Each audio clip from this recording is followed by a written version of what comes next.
ವೀಕ್ಷಕರೇ, ನೀವಿನ್ನು ನಮ್ಮ ಚಾನೆಲ್ನ ಸಬ್ಸ್ಕ್ರೈಬ್ ಮಾಡಿದ್ರೆ ಕೂಡಲೇ ಸಬ್ಸ್ಕ್ರೈಬ್ ಮಾಡಿ, ಲೈಕ್ ಮಾಡಿ, ಶೇರ್ ಮಾಡಿ, ನಮ್ಮನ್ನು ಪ್ರೋತ್ಸಾಹಿಸಿ.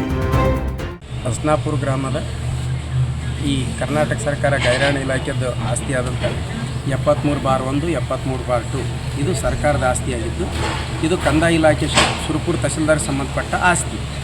ಈ ಆಸ್ತಿಯಲ್ಲಿ ಬರ್ತಕ್ಕಂಥ ಆಸ್ತಿಗಳಿಗೆ ಕಟ್ಟಿದಂಥ ಮನೆಗಳಿಗೆ ನಗರಸಭೆ ಈ ಕಂದಾಯ ಇಲಾಖೆ ಪರವಾನಗಿಲ್ಲದೆ ಮತ್ತು ಕಂದಾಯ ಇಲಾಖೆಗೆ ಯಾವುದೇ ರೀತಿಯಿಂದ ಪತ್ರ ವ್ಯವಹಾರ ಮಾಡದೆ ಸುಮಾರು 100-150 ಮನೆಗಳಿಗೆ ಆಸ್ತಿ ಸಂಖ್ಯೆ ಕೊಟ್ಟು ಸಮಸ್ಯೆ ಸೃಷ್ಟಿ ಮಾಡಿದ್ದು ಮೂಲ ಕಾರಣ ಇದು ಸುರಪುರ ನಗರಸಭೆ.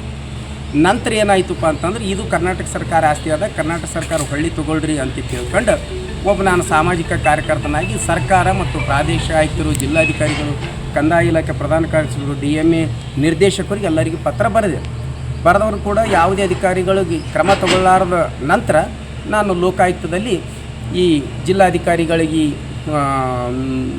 ಪ್ರತಿವಾದಿಗಳನ್ನು ಮಾಡಿ ಸುರಪುರ ತಹಸೀಲ್ದಾರರು ಮತ್ತು CMC ಕಮಿಷನರ್ ಪ್ರತಿವಾದಿಗಳನ್ನು ಮಾಡಿ ಲೋಕಾಯುಕ್ತದಲ್ಲಿ ದೂರು ದಾಖಲು ಮಾಡಿದ್ವಿ. ತದನಂತರ ಲೋಕಾಯುಕ್ತರ ನಿರ್ದೇಶನ ಮೇರೆಗೆ ಅಂದು ಸುರಪುರದಲ್ಲಿ ಸೇವೆ ಸಲ್ಲಿಸಿದಂಥ ಸನ್ಮಾನ್ಯ ಶ್ರೀ ತಹಸೀಲ್ದಾರ್ ಸುಬ್ಬಣ್ಣ ಜಮಖಂಡಿ ಸಾಬರು 850 ಪುಟಗಳ ಸುದೀರ್ಘವಾದ ವರದಿಯನ್ನು ಲೋಕಾಯುಕ್ತರಿಗೆ ಸಲ್ಲಿಸ್ಯಾರ. ಆ ಸಲ್ಲಿಸಿದ ವರದಿಯಲ್ಲಿ ಏನು ಸ್ಪಷ್ಟ ಆದಂದರೆ ಇದು ಕರ್ನಾಟಕ ಸರ್ಕಾರ ಆಸ್ತಿ, ಇದು ಕಂದಾಯ ಆಸ್ತಿ, ತೆರವುಗೊಳಿಸಬೇಕು ಅಂತ ಲೋಕಾಯುಕ್ತರಿಗೂ ಕೂಡ ನಿರ್ದೇಶನ ಕೊಟ್ಟರು, ಪತ್ರದ ಮೂಲಕ ತಿಳಿಸ್ಯಾರ. ಅದರ ನಂತರ ಈ ರಾಮಚಂದ್ರಪ್ಪ ಟೊಣಪಿ ಅನ್ನೋರು ಕೂಡ 2015ರ ಲೋಕಾಯುಕ್ತರಿಗೆ ಒಂದು ದೂರು ಸಲ್ಲಿಸಿದರು.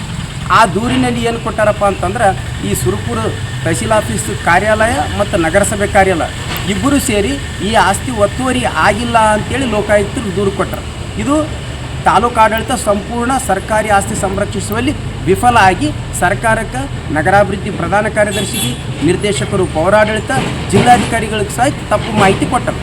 ತಪ್ಪು ಮಾಹಿತಿ ಕೊಟ್ಟವ್ರ ಮ್ಯಾಗ ಅಧಿಕಾರಿಗಳನ್ನು ಕೂಡಿಸಿ ಅದರ ವಿಚಾರಣೆ ಮಾಡಿ ತಪ್ಪಿತಸ್ಥರ ಮ್ಯಾಗ ಕ್ರಮ ತಗೊಳ್ರಿ ಅಂದರೆ ಈಗಾಗಲೇ ಜಿಲ್ಲಾಧಿಕಾರಿಗಳು 2022ರಿಂದ 24 ಇಲ್ಲಿ ತನಕ ಸುಮಾರು 10ರಿಂದ 12 ಅಧಿಕಾರಿಗಳಿಗೆ ನೋಟಿಸ್ ಕೊಟ್ಟರೆ ಸೇವೆಯಿಂದ ಅಮಾನತು ಮಾಡಿಲ್ಲ. ಅದು ಅಮಾನತು ಮಾಡ್ಬೇಕು ಅವ್ರಿಗೆ, ಯಾಕಂದ್ರೆ ತಪ್ಪು ಮಾಹಿತಿ ಕೊಟ್ಟರೆ ಇವತ್ತು ಸಾಮಾನ್ಯ ಮನುಷ್ಯರಿಗಲ್ರಿ, ಸರ್ಕಾರಕ್ಕೆ ತಪ್ಪು ಮಾಹಿತಿ ಕೊಟ್ಟರೆ, ಲೋಕಾಯುಕ್ತರಿಗೆ ತಪ್ಪು ಮಾಹಿತಿ ಕೊಟ್ಟರೆ, ಜಿಲ್ಲಾಡಳಿತಕ್ಕೆ ತಪ್ಪು ಮಾಹಿತಿ ಕೊಟ್ಟರೆ ಅವ್ರು ಯಾವುದೇ ಕ್ಷಣದಲ್ಲಿ ಇಡಬಾರ್ದು, ಅವ್ರ ಸೇವೆಯಿಂದ ಅಮಾನತುಗೊಳಿಸ್ಬೇಕು, ಅವ್ರಿಗೆ ಕ್ರಿಮಿನಲ್ ಕೇಸ್ ಮಾಡಿಸ್ಬೇಕು. ಒಂದು ಎರಡನೇ ಭಾಗವಾಗಿ ಏನಪ್ಪ ಅಂತಂದ್ರೆ ಈ ಜಿಲ್ಲಾಧಿಕಾರಿಗಳು 2 ಆದೇಶ ಮಾಡ್ಯಾರ. ಆ ಆಸ್ತಿ 73/1, 73/2 ಇದು ಸಂಪೂರ್ಣ ತೆರವುಗೊಳಿಸಿರಿ ಅಂತ ಸುರಪುರ ತಹಸೀಲ್ದಾರರು ತಮ್ಮ ಕರ್ತವ್ಯ ಲೋಪ ಎಸಗ್ಲಕತ್ತಾರ. ಆಸ್ತಿಯನ್ನು ತೆರವುಗೊಳಿಸಲಿ ವಿಫಲ ಆಗ್ಯಾರ.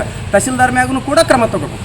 ಸರ್ಕಾರಿ ಆಸ್ತಿ ಸಂರಕ್ಷಣೆ ಮಾಡೋದು ಸಾರ್ವಜನಿಕರ ಕೆಲಸ ಮುಖ್ಯ ಅಲ್ಲ, ಅಧಿಕಾರಿಗಳ ಕೆಲಸನೂ ಕೂಡ ಮುಖ್ಯ ಅದ. ಅದರಲ್ಲಿ ವಿಫಲರಾಗ್ಯಾರ ಮತ್ತು ನಗರಸಭೆ ಪ್ಲಸ್ ಈ ತಹಸೀಲ್ದಾರ್ ಇಬ್ಬರ ಮ್ಯಾಗ ಕ್ರಮ ತಗೊಂಡು ಅದರ ಆಸ್ತಿಯನ್ನು ಸಂಪೂರ್ಣವಾಗಿ ತೆರವುಗೊಳಿಸಿ ತಕ್ಷಣ ಯಾರ್ಯಾರು ಅಕ್ಯುಪೈಡ್ ಮಾಡ್ಕೊಂಡು ಸಾರ್ವಜನಿಕರಿಗೆ ಬಾಡಿಗೆ ಕೊಟ್ಟಾರ, ಹಾಸ್ಟೆಲ್ ಬಾಡಿಗೆ ಕೊಟ್ಟಾರ, ಇನ್ನೊಬ್ಬರು ಹೆಸರಲ್ಲೇ ಮಾಡ್ಯಾರ, ಅವರೆಲ್ಲನೂ ಗುರುತಿಸಿ ಕ್ರಿಮಿನಲ್ ಕೇಸ್ ಮಾಡಿ ಅವರೆಲ್ಲನೂ ಫಲಾನುಭವಿಗಳನ್ನ ಜೈಲಿಗೆ ಕಟ್ಟಬೇಕು ಅನ್ನೋದು ನಂದು ಒತ್ತಾಯ ಆದ. ನಮ್ಮ ಮಾನಪ್ಪ ಹಡಪ.